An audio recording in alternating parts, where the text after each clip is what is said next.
हजरत सुलेमान के लश्कर में ना एक हुदहुद नामी परिंदा भी था, लश्कर का कारकुन था। परिंदा हुदहुद गायब था, तो हजरत सुलेमान कहने लगे किधर गया वो हुदहुद, नजर ना आ जाया सख्त सजा दूंगा।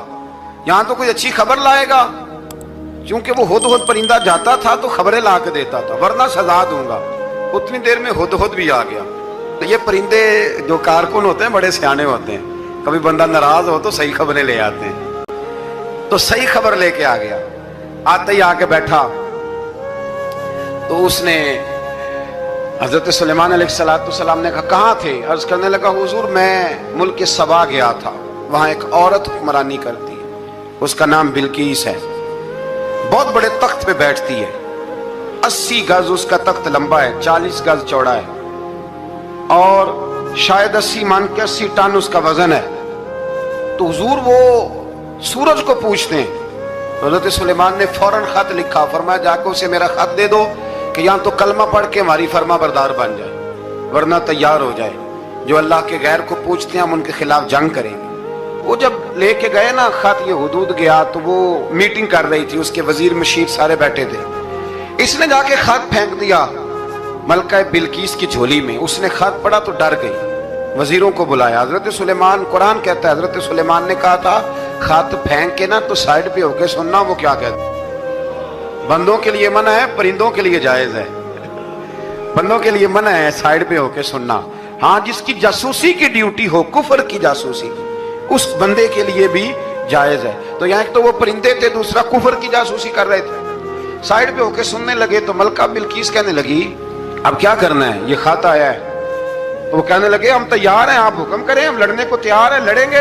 वो कहने लगी नहीं, तेजी ना दिखाओ। कुरान मजीद कहता है कि वो कहने लगी जब लड़ाइयां होती हैं तो शहर तबाह होते हैं, मुल्क खंडर बन जाते हैं, लड़ाई मसले का हल नहीं है।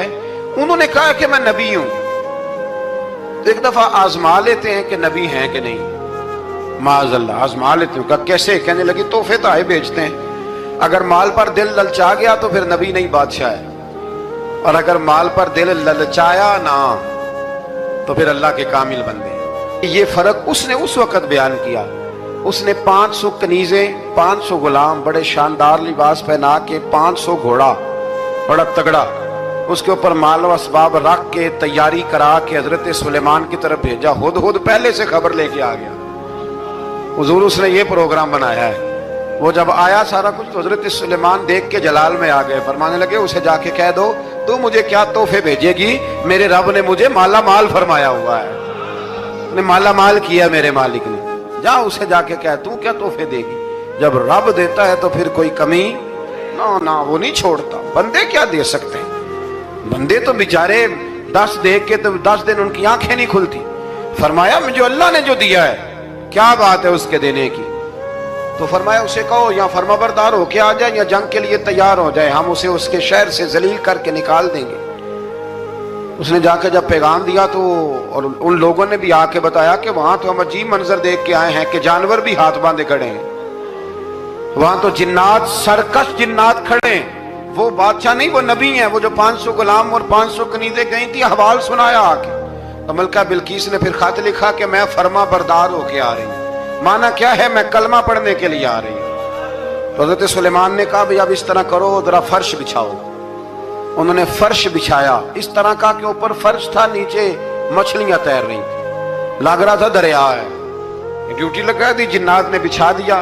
उधर हजरत सैयदना सुलेमान फरमाने लगे अब चूंकि मान के आ रही है तो उसे अपनी नबुव्वत की अलामतें भी दिखानी है। उसने तख्त बड़ा शानदार बनवाया था, और खवातीन में जो आदतें खवातीन वाली होती हैं वो जाती नहीं। वो 7 कमरों में ना पीछे अपना तख्त रख के तो 7 दरवाजे बंद करके आए। उस जमाने में एक रिवाज था, वो जुलेखा ने भी 7 दरवाजे मुकफ्फल के एक रिवाज था।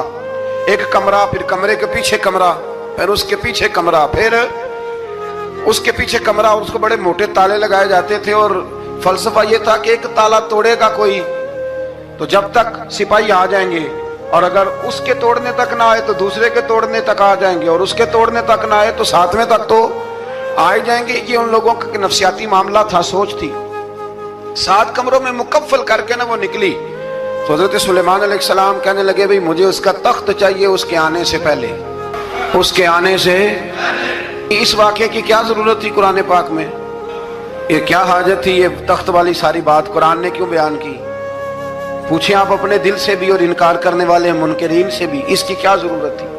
وہ جو کہتے ہیں جی ولی کی کرامت کی کیا ضرورت ہے، سیدھی سیدھی نماز پڑھو، روزہ رکھو، حج کرو، زکوٰۃ دو، تو پوچھو ان سے ایک سورت نمل کے اندر اس ساری تفصیل کی کیا ضرورت تھی؟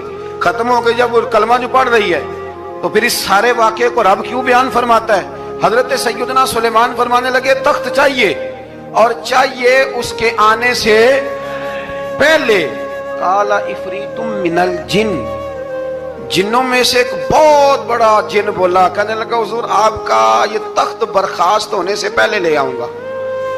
یہ جو آپ میٹنگ کر رہے ہیں نا، یا آپ فیصلے ختم، کچھ نے لکھا صبح سے شام تک میٹنگ ہوتی ہے اور اس کو آنے میں پتہ نہیں کتنے دن لگیں گے، تو میں یہ برخاست ہونے سے پہلے، اور کچھ نے کہا جی آپ شرط کیوں لگاتے ہیں کہ صبح سے شام تک ہوتی ہے؟ اس جن نے کہا جی آپ 10 منٹ میں فارغ ہو جائیں، آپ فارغ ہوں گے تو تخت آ جائے گا۔ مفسرین نے لکھا ہے کہ جب قرآن کہتا ہے کہ اس نے کہا کہ آپ کے فارغ ہونے سے پہلے، اس کا مطلب ہے کہ جب آپ اٹھیں گے یہ جگہ خالی کر دیں گے تو تخت یہاں آئے گا۔ تو حضرت سلیمان کی تو بادشاہت تھی نا زمانے پہ، فرمانے لگے نہیں نہیں تو لیٹ ہے، تو لیٹ ہے، تو ہمیں جانتا ہی نہیں، یہ تو لیٹ ہے، ابھی ہماری طاقت اس سے زیادہ ہے۔ بڑی کمال بات لکھی ہے لکھنے والوں نے۔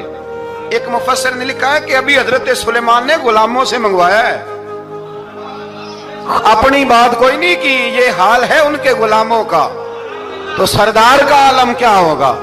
حضرت سلیمان کہنے لگے بھی جلدی جائیے۔ قال الذی عنده علم من الکتاب انا آتیک بہ قبل ان یرتد الیک طرفک، تو اٹھا ان میں سے وہ جس کے پاس کتاب میں سے علم تھا، ساری کتاب کا بھی نہیں، علم من الکتاب، کتاب، وہ اٹھے جن کے پاس کتاب میں سے علم تھا، تو وہ اٹھ کے کہنے لگے حضور میں لے آؤں گا، کب؟ آپ کے آنکھ جھپکنے سے، میں آنکھ جھپکنے سے پہلے لے آؤں گا۔ تو حضرت سلیمان کہنے لگے تو ٹھیک ہے، چل لا پھر، لا پھر۔ آنکھ جھپکنے سے پھر وہ تخت آ گیا۔ حضرت سلیمان سے پوچھا یہ کیا ہے؟ قال ھذا من فضل ربی، فرمانے لگے کچھ بھی نہیں۔ حضرت سلیمان کہنے لگے یہ میرے رب کا فضل ہے۔